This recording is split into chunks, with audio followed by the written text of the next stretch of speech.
So, thanks for sticking with us. We've got one session left. We've talked about the technology, we've talked about the market itself, and so we've also now got a publisher on stage as well. This is Gonzague from, did I get that right, Gonzague? Yeah, you got it right. Okay, good, all right. I had to check that before. From Gameloft. Gameloft is one of the largest mobile publishers anywhere in the world, and even better still, they're European. So, considering we're at a European event, it seemed like a very appropriate fireside chat to finish things off with. So, let me introduce Gonzague and Remi. Thank you. Thank you, Nigel. Thank you. Thank you, Nigel. So, briefly, I will introduce myself. So, my name is Remi. I have been at AppNexus for almost 1 year. I'm part of the great publisher technology group at AppNexus, taking care of the biggest and most strategic publisher in EMEA, like Gameloft. So, Gonzague, thanks. Thanks to be here. Welcome. Thank you very much. So, I'm Gonzague. I run the sales and marketing for Gameloft. And so, we are a European publisher, but I'm based in Singapore. Thank you to be here. I know it has been quite complicated to reach the fair. Barcelona is collapsing, so yeah. No Uber here, so it's a harder journey. It's a good point. Yeah. So, just as a brief introduction, can you just introduce to the audience Gameloft as a company, please? So Gameloft is a 15-year-old company. We are a mobile game publisher. So we started on feature phone, and we've moved to smartphone and tablets in the last 7 to 8 years. And we are pretty unique in our scale, is that we are the number 2 publisher in terms of downloads worldwide. So we have today in our reach, we reach around 170 million players every month, around 20 million players every day. And what is interesting is that those players spend quite some time with us. So they spend around 30 to 35 minutes per day in our games. So that's why we decided a year ago to display advertising to our non-paying user. Our business model is free to play, so people download the games for free and then they can play. But if they want to buy a new life, a new car, a new weapon, whatever the type of gameplay, they can purchase in-app. But depending on the games, let's say around 95% of our players never pay anything. So we thought that advertising could be a good way to monetize lightly those users, so making sure that we don't kill the user experience, but that we could create revenues there. Thank you. So you're global, a worldwide company. What are your main markets, your main audiences? So our number 1 region now is Asia, but I would say Asia, US, and Europe are the 3 big pillars.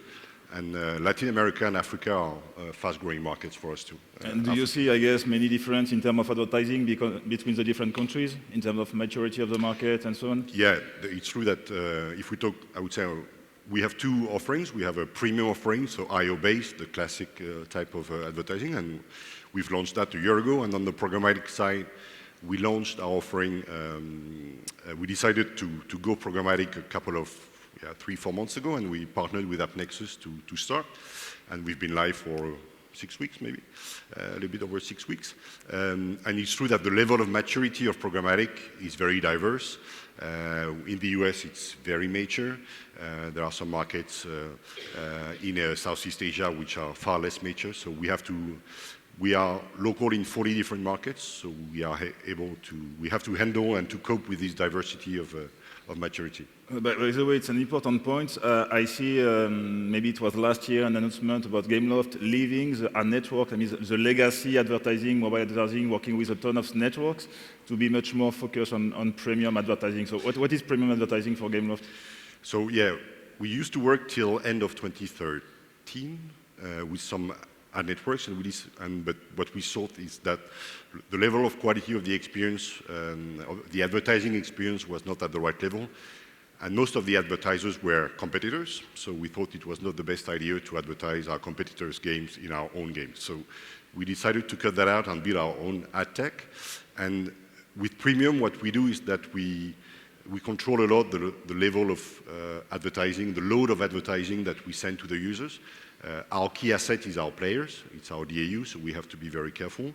All the point cuts and all the displays are selected by the creation team of the game, so they are very careful on making sure it doesn't disturb the experience, that it's at the right moment.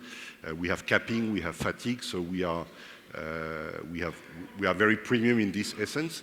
We are also very premium in the fact that, as I said earlier, people are spending a lot of time every day playing our games, so they are very engaged. Do you have any KPI just to, I mean, in terms of, I have heard about this specific format you have for video incentivized, for instance. Yeah, if you look at video incentivized, the CVR is over 90%.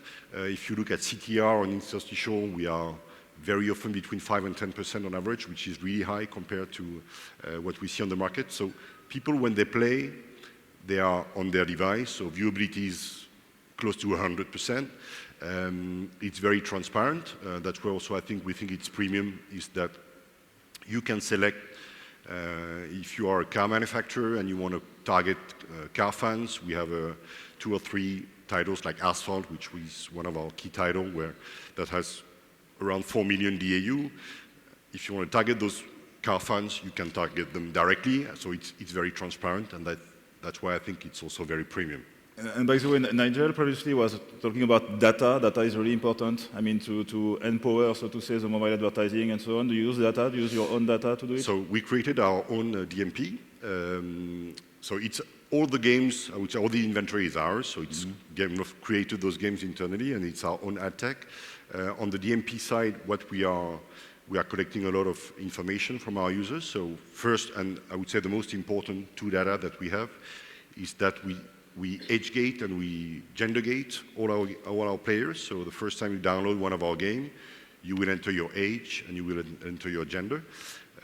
Of course, we cross-check that the information, because you can enter any age and you can say you're 99 or you can say that you're 2 years old.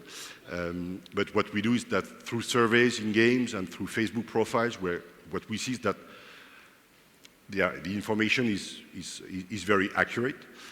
So these are the 2 big data that we have. We also have IP geolocalization, GPS, for I would say over 2/3 of our players, because they can compete locally in the game, so they have to give us their location. We have network, we have Wi-Fi, we have handset, so we have a lot of data in our own DMP, and that we are able to share with our partners, so that they can really optimize the targeting and optimize the efficiency of their campaigns. Okay, and is it easy to tackle the programmatic revolution? I mean, we were talking previously with Nigel that mobile is still a really fragmented market. So to say, in AppNexus, we used to say that we are kind of plumbers, you know, we connect the different pipes. Can you share your experience maybe about that? I think it's really the beginning of mobile in-app advertising, but our integration with AppNexus has been pretty smooth. I think in a matter of 6 weeks, we've been live and running worldwide. So I think the technology is here now. What we know is that people are spending, let's say, 3 hours a day on their smartphone. Two-thirds of this time spent is in apps. So it's really time now to adapt, I would say, the budget spending to what people are actually doing. And games is a big part of the time spent. It's 25 to 30% different depending on the continent. So I think the technology is here. The users are there. So it's now the plumbing is getting easier and easier. And so I think it's the right time for the market to take off. And by the way, I guess that I hope so. There is a lot of marketers within the audience. How can those people can access your inventory maybe through AppNexus to buy onto Gameloft inventory? So there are two ways.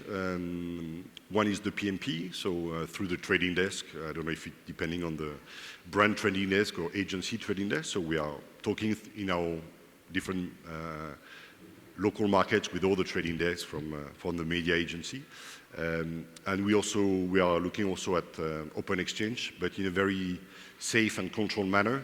We want to make sure that we control what's going into our games, that it's adapted and targeted. So the core focus is on the private deals, and we already have some nice PMP running with AppNexus, either in South America, in Europe, in Middle East. So it's up and running.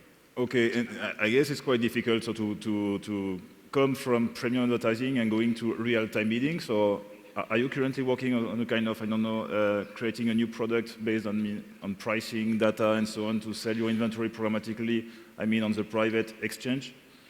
Yeah, so we are really learning on this, but it's true that you need to differentiate the level of data that you share depending on the offering and the level of pricing. So with the support of AppNexus, we are really optimizing those different offerings to make sure that they have a real separate profile and they can appeal to different marketers. So that's an important and work keeping to do. data in-house, I mean, is really important to you as well. Yeah, our asset is really the data that we have on our users. Our users are a key asset, so we are very careful on this, and keeping that in-house is essential for us. Yeah. Okay. Any inside prediction for the next year or next few years for Gameloft about advertising? So advertising. I won't talk about Vivendi or nothing like that. Advertising is really a big focus for us. So really, we kicked off this initiative 15 months ago. We think that's going to be one of our major growth drivers in 2016 and 2017. So we have, we hired 200 people in the last 15 months to work either on ad tech or on the sales side. So it's a big strategic move for us. And by the way, I guess that people have to, you have to renew people, I mean, skills and so on to bring them to the programmatic. Yeah, so it's true that our first skills were more on the premium side. So we've hired more, I would say, trading people. It's really there's a more technical aspect of it. But the technology is, if you look at AppNexus, it's more and more accessible, I would say. So you don't need to be a geek to understand how the console works and set up your floor price and set up a PMP. So we have a lead tech on AppNexus, but then it's all the local markets that are handling that directly. So, and it's what we see is that it runs more and more smoothly. So we really think that all the pieces of the puzzle for in-app programmatic advertising are there. And once again, it's really where users are. So it's the right time to leverage on that. And by the way, AppNexus is a trading solution for both supply side and buy side. I have heard as well that you are maybe supposed also not only to buy, because Gameloft is buying inventory as well for his own advertising, CPA campaign and so on. Are you maybe supposed to use also an AppNexus platform to do both? We had our teams met recently on this. It's true that we are running a lot of marketing campaigns to recruit players, to have players play our game. So we use TV, we use a lot of YouTubers, influencers in the different markets, and we also do mobile campaigns. We used to run that mainly with dedicated ad networks like AdColony, which are very focused on the game business. With the technology now that's coming with AppNexus, we are looking also at growing our potential inventory and buying through the DSP of AppNexus. So that's really one of our key subjects for 2016. And once again, coming back to the question about the specificities on each market, I was talking with your team yesterday, for instance, in the fair, and they told me that they are looking for such different inventory between, I mean, really advanced market, but you are still looking for features phones, for instance, inventory and so on. Can you tell just us what kind of inventory specifically and in which geos you are looking for? Yeah. So today our ad solutions are only for smartphones and tablets. So we are iOS, Android, and Microsoft. It's true that there are markets that are still in the transition phase. I'm talking about Africa, I'm talking about Southeast Asia, I'm talking about Latin America that are still in the transition phase from feature phone to smartphone. But as you can see here on the show floor, there are more and more below, I was about to say $100, but it's maybe more below $60 or $50 smartphones that are coming to the market. So that will open also huge opportunities for the games and for the advertising. Okay, thank you. Any other thing you would like to talk about? No, we are happy to welcome any media agency or brand trading desk who want to see how we can set up some private deals or campaigns. We really have I think well-targeted and premium audience. What we saw last year is that the repeat purchase of campaigns from our partners like Procter & Gamble or Netflix or Lego or I don't know who, Infinity on the car side, Fiat. The level of repetition is very high, so I think we are able to run successful campaigns in a very premium, safe and transparent environment, which I think is something very important in programmatic. There can be a fear of, okay, where am I going? Who am I targeting? Is it real users? Okay, with our games, you know which game, you know it's real users, it's not bots. You know the viewability is 100%, you have very high KPIs, so I think it's an interesting, it's worth a trial, at least. And by the way, to my last question about this real premium campaign, is branded content adapted to mobile gaming? I mean, are you doing kind of branded content, not that game, but game plus advertising for mobile gaming? So what do you mean by native? Yeah, native, or yeah. For instance. So our format in programmatic are the standard formats for now to start. So the banners, interstitials, and videos.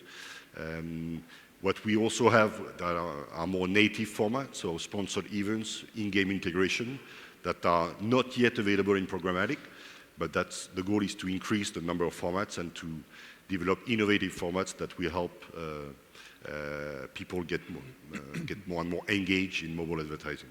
Okay. Thank you. Thank you, Gonzague.